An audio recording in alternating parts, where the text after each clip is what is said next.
America और Iran के दरमियान बहुत ही गैर मामूली सतह के और इंतहाई अहम मुज़ाकरात कल इस्लामाबाद में होने जा रहे हैं और इन मुज़ाकरात के हवाले से उम्मीद जाहिर की जा रही है कि कोई मस्बत आउटकम निकलेगा जिससे मुस्तकिल तौर पर खित्ते के अंदर अमन कायम हो सकेगा। इन मुज़ाकरात के हवाले से मज़ीद प्रोग्राम में बात करेंगे। हमें ज्वाइन किया है साबिक सेक्रेटरी खारजा एजाज चौधरी साहब ने। बहुत शुक्रिया एजाज चौधरी साहब, आपने प्रोग्राम में ज्वाइन किया। ये बताएगा कि क्या आपको लग रहा है, क्या आपकी उम्मीद है इन मुज़ाकरात के हवाले से?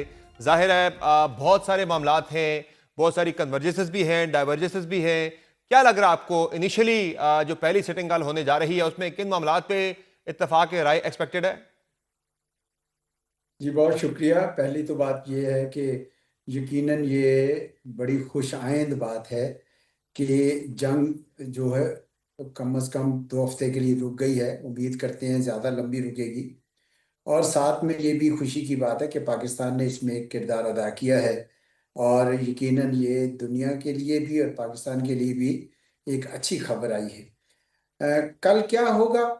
देखें, दोनों फरीक अपनी मैक्सिमलिस्ट पोजीशन से शुरू करेंगे।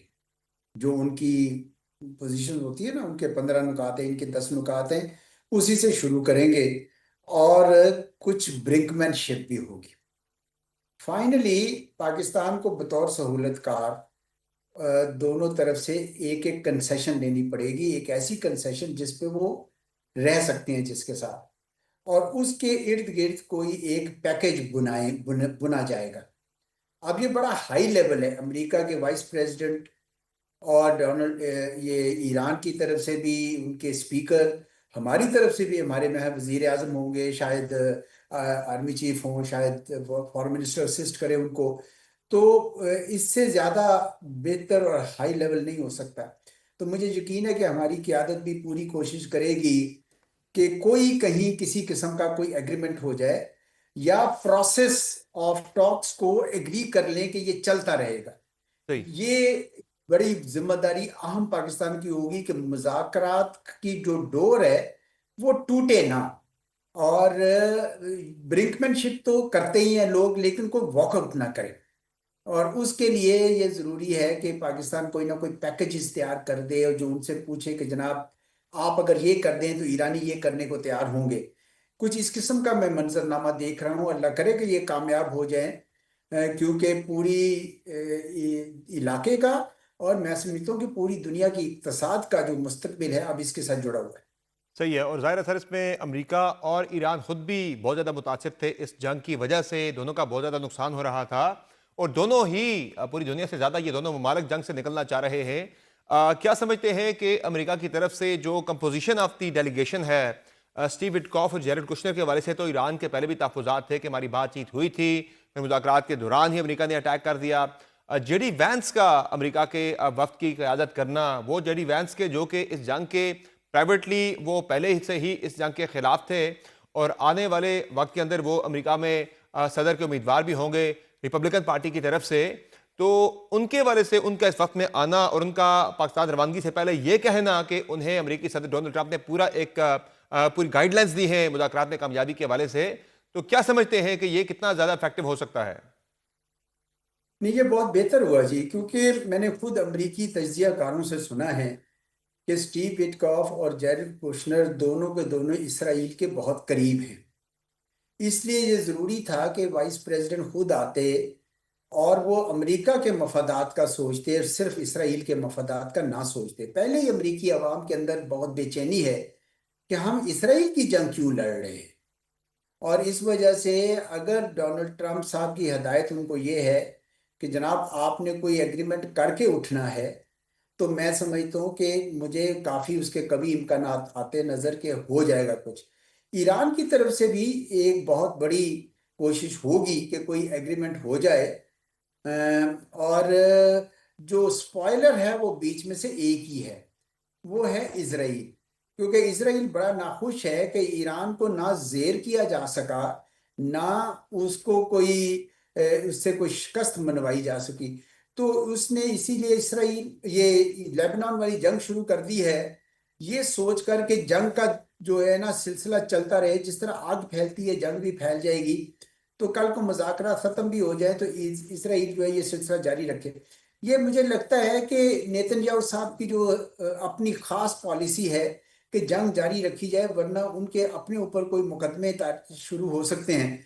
तो ये कोई बहुत अक्लमंदी वाली अप्रोच नहीं है। उनको अब याद होना चाहिए इसराइल को कि वो खत्म हो चुका उनका जो ख्वाब था ग्रेटर इसराइल का, क्योंकि ईरान मौजूद है। ईरान हार कर भी जीत गया, क्योंकि उनकी जो रिजीम है वो नहीं गिरी, और आज उनके साथ नेगोशिएशंस हो रही हैं। हम्म। बहरहाल मेरा ख्याल है कि अमेरिका को भी इतनी शिद्दत से जरूरत है इस वक्त एग्रीमेंट की, क्योंकि उनके अपनी आवाम में बहुत बेचैनी बढ़ गई है।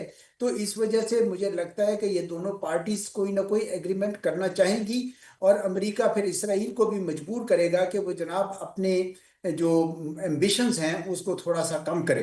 तो लगता है तो है कि मैं I am cautiously optimistic about tomorrow. जाहिर है ये सारा काम एक मरहले में एक सिटिंग में नहीं होगा, मुख्तलिफ अदवार जी होंगे इन मुज़ाकरात के। अगर इस्लामाबाद में पहली अगर होती है बैठक, तो उसके बाद मजीद जो है आगे चलकर बैठकें भी हो सकती हैं। पहली जो सिटिंग होने जा रही है कल इस्लामाबाद के अंदर, उसमें सबसे बड़ी अचीवमेंट तो ये होगी कि सीज़ फायर जो है वो मुस्तकिल हो जाए, 14-15 दिन से वो आगे चला जाए, बढ़ जाए, मुस्तकिल हो जाए, जंग बंदी हो जाए मुस्तकिल तौर पर। और दूसरा ये भी है कि उसमें आपको क्या लग रहा है कि पहले मरहले में बहुत सारे ईरान की तरफ से भी हैं मुतालबात, अमेरिका की तरफ से भी हैं, बहुत सारे नुकात हैं। क्या लग रहा है इन तमाम नुकात में से पहले मरहले में किन के ऊपर इत्तेफाक राय मुमकिन है?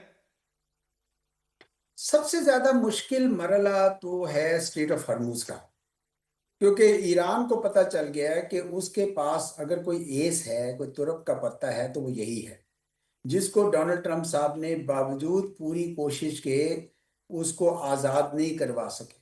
ना तो उनकी मिलिट्री करवा सकी, और ना ही उनकी जो अपील थी एलाइस को वो काम आई।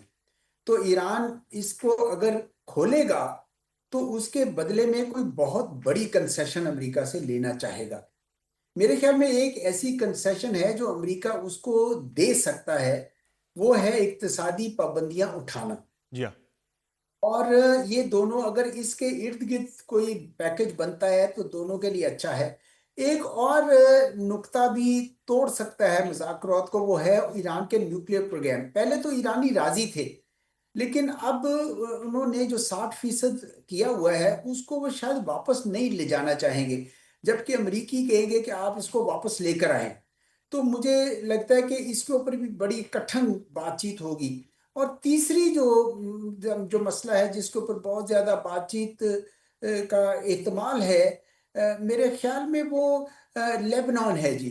क्योंकि ईरान हर हाल में अपना जो एक्सेस ऑफ रेजिस्टेंस को डिफेंड करना चाहेगा। जी हाँ।